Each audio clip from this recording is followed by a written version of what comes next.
Magandang araw mga kaibigan.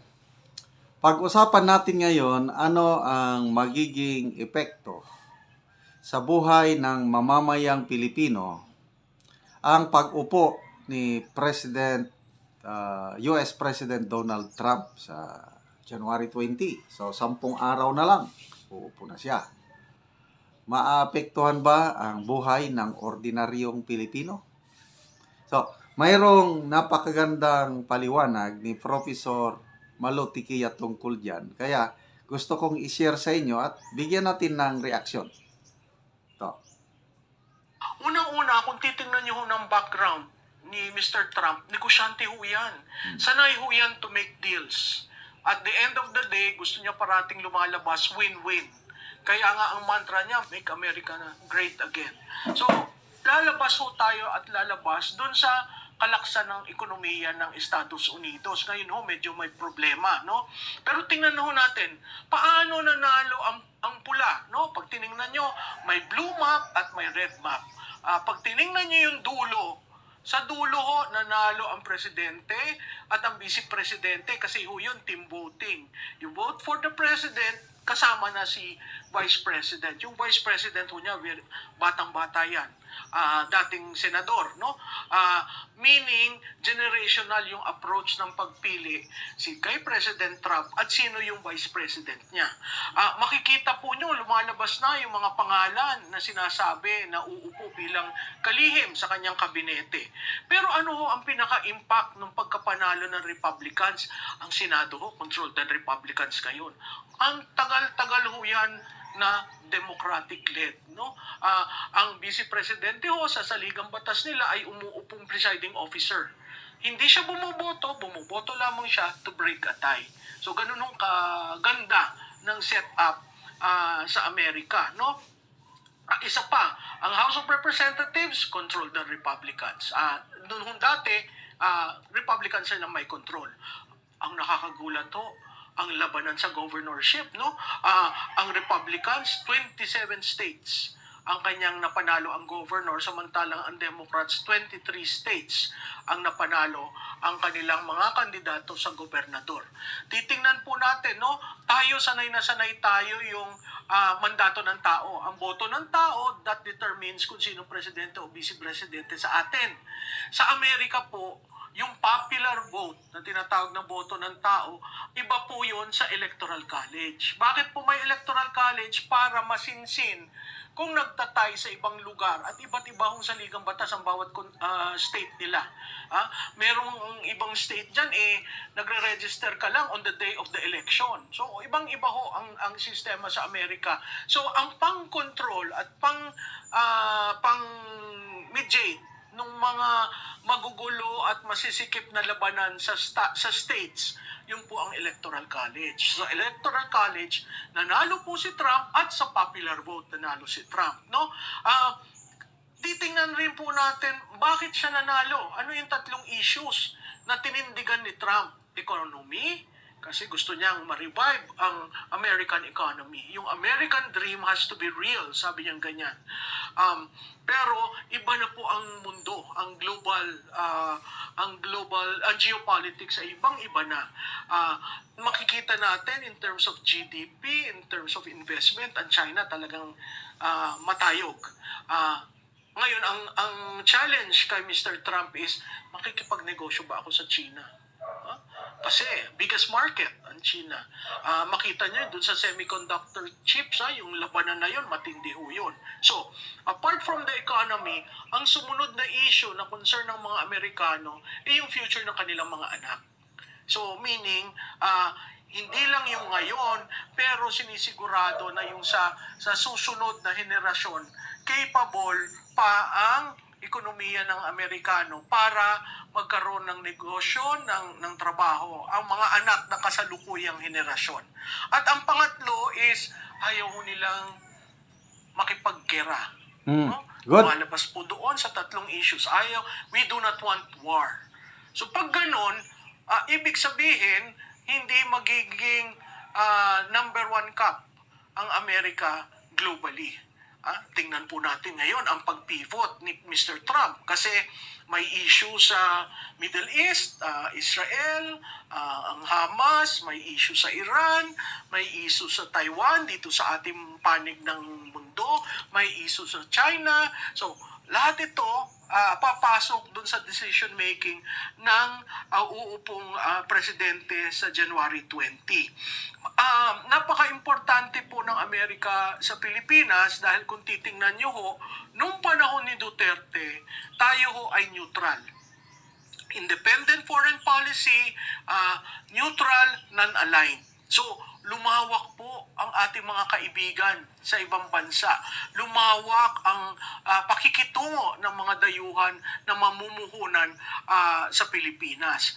Ngayon, nung panahon ni Presidente Marcos, bumalik ulit tayo sa side ng mga Amerikano. So nagkaroon tayo ng pagkadami-daming EDCA na hindi naman binabayaran tayo, nagkaroon ng attempt na dalhin ang mga Afghan at gawin dito ang processing ng mga Afghan refugees, at ang napakasakit to, nagkaroon ho tayo ng Typhoon missile system na nakalagay ho ngayon sa Lawag. Yun ang problema natin. Kasi that is a magnet for other countries who wants neutrality. Kasi ang Pilipinas po, mayaman ho ang Pilipinas. Huwag kayong maniwala sa politiko, mahirap tayo. Kung titingnan nyo ang archipelagic design ng ating bansa, may tubig, may lupa, no? Yung tubig in between, pwede yung right of passage. Yung tubig na nandito sa China, tinatawag na South China Sea, marami pong dumadaan dyan. Imagine niyo yung negosyo. So kung nagkaroon ng problema dyan sa area yan, apektado ho tayo. Lalong-lalo na ho ang mangingisda na nakatingin dun sa west. Yung mga Zambales, Pangasinan, yan po, naaapektuhan yan. Napakayaman po ng dagat ng South China Sea o tinatawag nating West Philippine Sea dahil dyan sa mga isda at aquatic resources, no? So, pag tiningnan po natin, meron tayong issue sa foreign policy at diplomatic relations sa Amerika, yung immigration, ilan ang Pilipino doon, no? Nung sinabing I will remove all those who are not American citizens or who has residency, ang daming mga Pilipino na nagpetisyon, no? Anong sinabi ni Ambassador Romualdez? Ay mag-alisa na kayo. Hindi naman ho dapat ganoon, dapat tulungan natin, no? And then yung strategic sectors ng investment ng Amerika dito sa ating Pilipinas, ang number 1 po dyan yung BPO. No? Kung titingnan rin po natin, nagkaroon ng attempt ang Trade Commission, Office of the Trade Commission sa Amerika na dalhin dito yung mga dambuhala at higanteng mga negosyante. Katulad ng Amazon, Google, Apple, hindi naman ho tayo ang napili. Karamihan nasa Thailand, Indonesia, Malaysia. Biro mo sa Indonesia, Muslim na yun. The biggest Muslim country in Southeast Asia. Doon sila nag-decide. Bakit hindi sa Pilipinas? No? Unang-una ho, mahal ho ang elektrisidad natin. Pag mahal ang elektrisidad, the cost of doing business tumataas. Pangalawa ho, medyo ang political natin hindi stable. So, yun yung mga ibang problema. So, naandun rin po yung reduction ng development aids kasi si President Trump ang gusto niya diyan, sinabi ko nga win-win, negosyante. Huwag tayong development aid ng development aid, magkaroon tayo ng trade, no? Iba ho yung trade sa aid. Ang trade, pumapasok diyan yung export-import. Pag nagkaroon tayong, right now ho, may imbalance so kailangan nating maayos yan sa dadating na bagong Pangulo, no? In relation to that, noong kampanya, sinabi ho ni candidate Trump na kung kailangan nyo ng tulong sa amin, ng defense, you have to pay. Iba po yung policy na yon. Wala po dati noon, pagkailangan mo ng tangke, ng barel, lahat ng ordnance. Mag-a-appeal ka sa Kongreso, ilalagay nila sa budget ng foreign assisted support to different bases in the world, marami pa rin hong bases, no? Kung titingnan natin, yung EDCA, bases na rin yun, iniba lang natin ang pangalan. So yun, dumadaan yun sa Kongreso. So makikita natin ang allocation. Kung natatandaan nyo, si Ukraine President, no, punta ng punta sa Kongreso pag kailangan ng tulong sa militar at nagsasalita siya sa Kongreso. So kailangan kunin yung suporta ng Kongreso bago sabihin ni Presidente, sige, ilagay niyo yan sa budget. So, napakahalaga po noong kanyang policy na pay as you go sa defense. Dahil kung ganon, ang investment ng Amerikano sa Taiwan, kailangan Taiwan magbayad ka. Ay, tayong Pilipinas, kaya ba nating magbayad sa Amerika?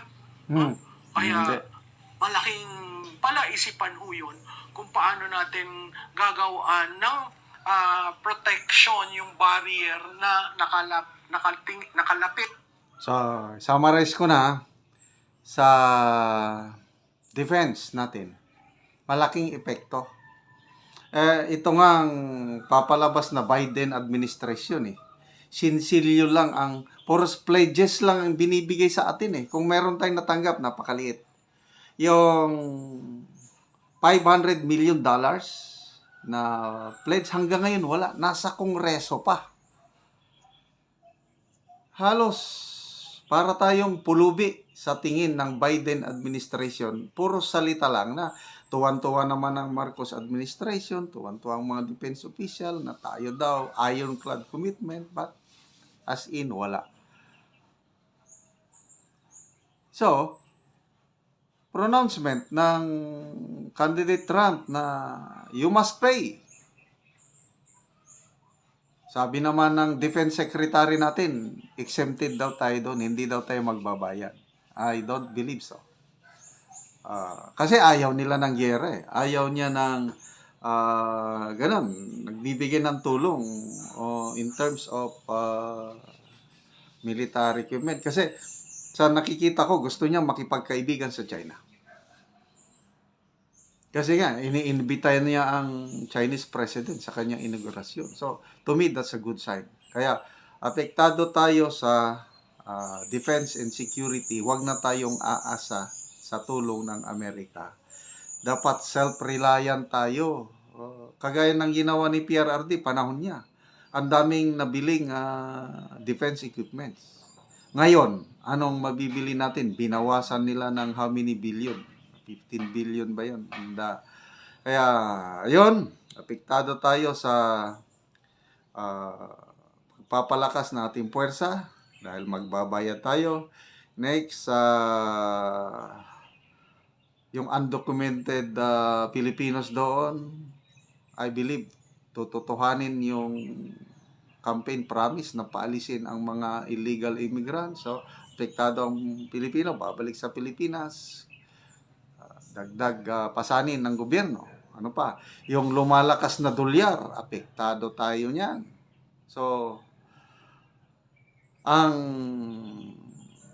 positive na ano lang is makakaiwas tayo sa posibleng gyera. Yun ang malaking epekto. Hindi katulad nitong Biden administration, kung nagpatuloy ito, nako, delikado. Maipit tayo sa gyera ng US at China. Ngayon, mas kalmante na ang mundo ngayon pag-upo ng Trump administration. So, good luck sa ating gobyerno sa kanilang dealings with the Trump administration. Sana ang isipin palagi ang kapakanan ng nakakaraming Pilipino.